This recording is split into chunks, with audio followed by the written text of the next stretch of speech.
Before I put you guys on the tripod, it's your Pennsylvania Dutch uncle coming to you live near the world's largest shithole, Hazleton, PA.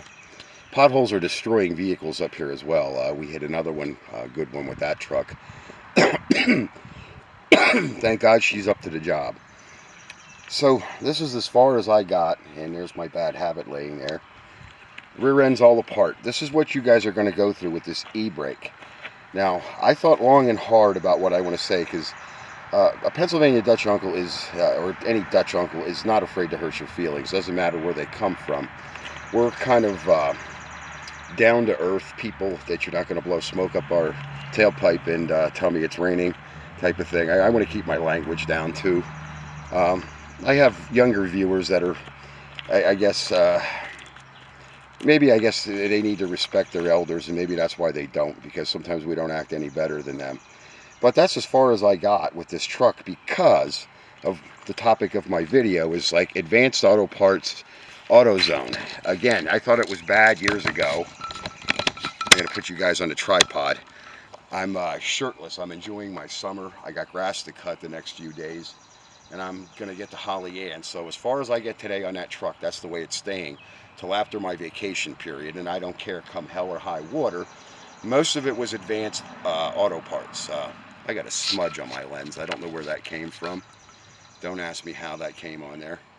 Anyway, maybe I'll start this video over, but maybe not. If you guys can tolerate that, if it doesn't interfere too much. I don't know how it got on there, and I can't feel it. I don't know if that's etched or something, but anyway, I just love rubbing my lens in the middle of a video. Advanced Auto Parts is down to one employee, a girl, Brandy. I favor her, love her to death. She's helped me out in so many situations simply because she has the knowledge and the fortitude as well. She has knowledge, she has fortitude, she has a professional attitude, except when she's under pressure. Everybody loses it. I don't care whether it's you, me, or the other guy. I can't get parts, the right parts. They're hiring, I don't know if they're going out of their way to hire idiots. They say they can't get anybody. They can't get guys like me that actually know vehicles for $10, $15 an hour. No, no, no, no. They put every other chain store and every other independent auto parts store out of business up here. So now it's AutoZone, Advanced Auto, or the Napa, where they have a bunch of ignorant pricks working there too right now. I've banned going there and AutoZone. So I'm down to Advanced, and I really don't know where else to go for parts without leaving town and having to go miles and miles. What happened to me, the first thing is, I told the customer, because of warranty purposes, I'd rather get an alternator locally, which meant Advanced AutoZone, don't care which. And some of their hard parts are not that bad. I go to Advanced Auto Parts because AutoZone didn't have any in stock, except if you wanted to pay $230 some, they had one in stock. No, that's not happening. You guys know it, and I know it. There was some kind of premium brand gold, Duralast gold or whatever. It's a freaking Silverado. I go to Advanced. The first alternator they give me, I don't check the box. I just go home with it. Kind of like these emergency brake cables. I went home with the alternator. Open it up. I find out it was installed before. I'm not putting it on the customer's truck regardless if it works or not. I don't know. I don't trust it. That's what happened. Second thing that happens to me, I run back with that alternator. They get another one off the shelf. I cut the tape. Sure enough, you can see that that one was installed, and there was even a big greasy thumbprint right on top of the alternator. I'm not taking that one either. So I went to the inner screen, and I ended up getting a larger alternator from DB Electric than was on the truck. So that creates another problem. I'm driving back now to get a different belt because there's a larger alternator on the truck. The belt is just that much bigger, just a kitty hair. That's it. I'm blowing my stack this morning because they gave me two 86-inch brake cables when you need on these single cabs, the regular cab trucks with the short beds. I think it's an 86 or an 87 on the driver's side, and I think it's like 113 or 114 inches on the passenger side. The boxes were taped shut. There was even writing on it.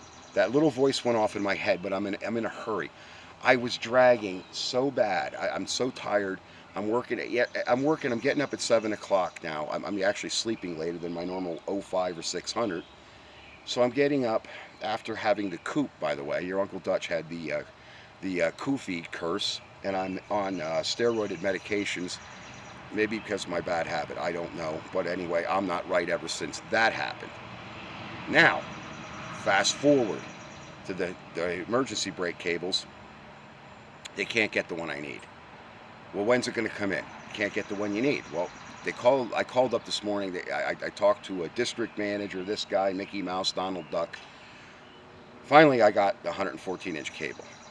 But I'm behind. It's my vacation period to get things done with my house, my yard, and I actually want to spend between my roof, doing my roof, and Holly Ann. That's where I want to divide my time on what I call my 2-week vacation. So then we have the situation where the customer kind of lied to me. In other words, he didn't present all the facts that they're the emergency brake, because I thought it was just the cables, and that's not even such an easy job when the stuff is rusted.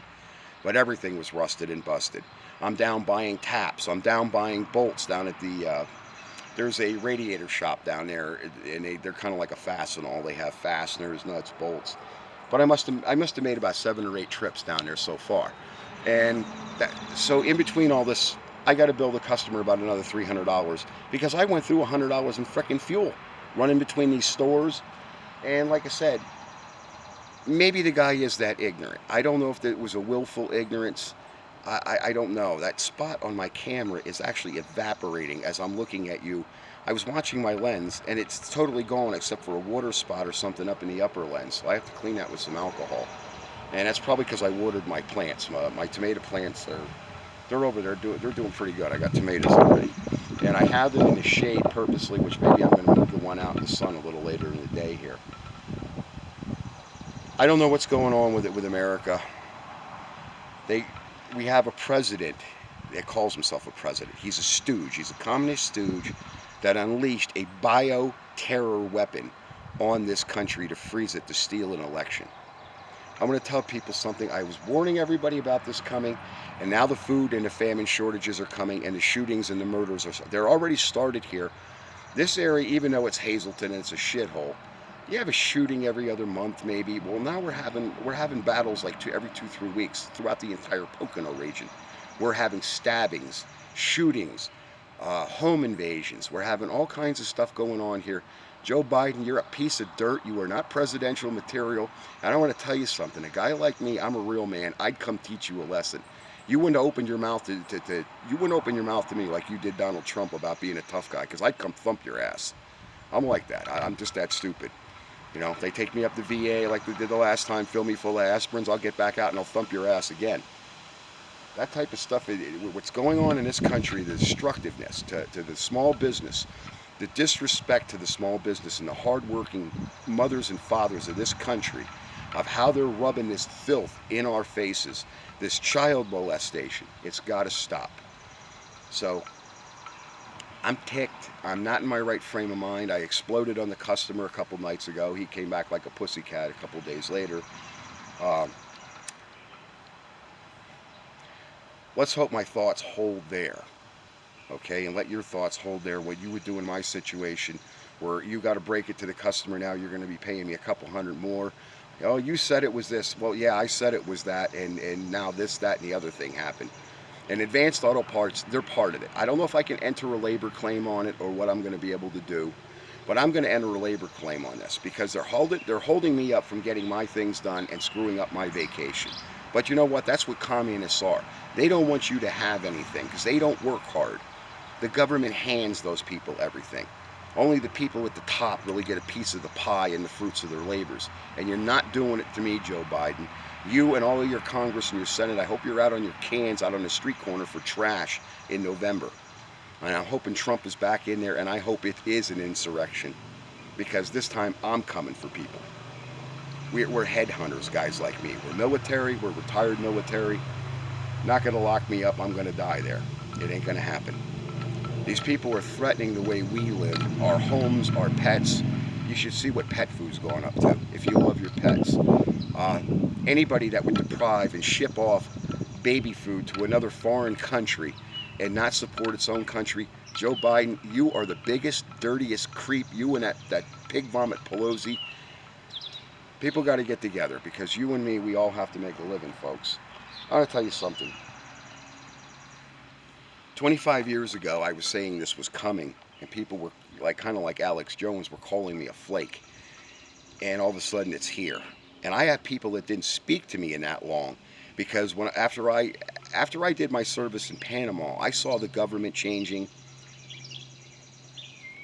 I saw the rules on the Navy ships changing. I saw drugs on the Navy ships, which it bores me. Drugs, alcohol on the Navy ship when you're on duty. I don't necessarily, I always said I don't care what a guy does on his off time, but you're putting that rat poison in your body. This is bad enough.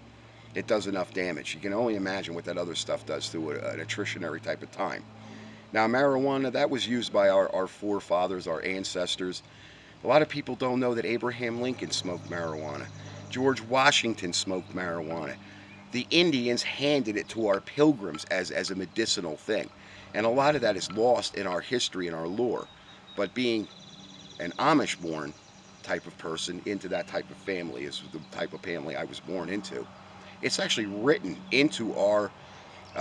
They have the Ufgeva of the Ufgeva of givings, and I don't want to explain Amish religion. It really drives you nuts because one thing contradicts another at times, and I don't feel like getting into it. But the real thing is, even my culture used it medicinally because it was given to us by the Native Americans. Number one, my people came. They were close to the Onalani Indians, so that's where it came from on my side of the family. But none of my relatives that I even know remotely smoke it, outside of, I have a crazier Amish uncle, Heikola. He plays the order. He's one of those guys. He says if the feed bin is ringing, don't answer it. I'll get it. He has a Harley stashed he has a Harley Davidson stashed and a driver's license, but he has the Harley stashed in a storage facility. But he fits right in, and when he puts on his biker clothes and his t-shirt, he looks like you and me. You'd never think it, except for the accent. And a lot of people say to him, "Where are you from?" Well, right around the corner here in near Kutztown. It's kind of comical because, like I said, the first time I think I was about, when he got a cell phone, I had to have been in my 30s. He said, "If the feed bin rings, don't answer it." And I'm like, "What the hell are you talking about?" I had to think about it, and I was driving home, and all of a sudden I had an eruption of laughter out in Route 78 in the middle of traffic about the feed bin ringing. It finally clicked. So I had my say about what I had to say, and I had my say about the government and what they're doing to the independent people and the hardworking people of this country. Thanks to you guys that do watch my videos. I'm in Twitter jail now because I offended somebody because they offended me. It's okay to offend a veteran, a hardworking American tax-paying citizen. It's okay to offend me and shit on me, but hey, don't go down the flake's throat about how wrong they are. I set foot on those graves, those mass graves of those people that communism killed, that you'll never know their names or who they are. I'm a guy, I set foot on those graves, and I saw how large they are. And some of them did have names, and not necessarily any of them were American names. They were all our European ancestors in those holes. I don't agree with it. And it happened in Vietnam, it happened in Laos, it happened in Cambodia, it happened, and it's happening in China today. They're wiping out entire families. They disappear. They throw them in a hole somewhere. I had an oil exploration guy. He speaks both Chinese and stuff. He explained to me how they were doing an exploratory. They were digging a pit, I guess, to judge the water level and to see what the soil content was that they were going to be drilling through. So they went pretty deep. And along the maybe 1.5 mile track that they were digging on, they found 3 graves full of people, and they were in modern clothing. They weren't ancestors of ours or whatever, or indigenous. They were Chinese citizens. Your people got something long and hard to think about and to bring to your politicians about bringing this communism on our soil. So thanks, and enjoy the message from your Pennsylvania Dutch uncle. I'm not necessarily always right. I am always right because I try to do the right thing. Sometimes you can't do the right thing, and that's not necessarily the way to live your life. And that's the way I feel, as though I'm being penalized from doing what I want to do is the right thing in life. Thanks, guys.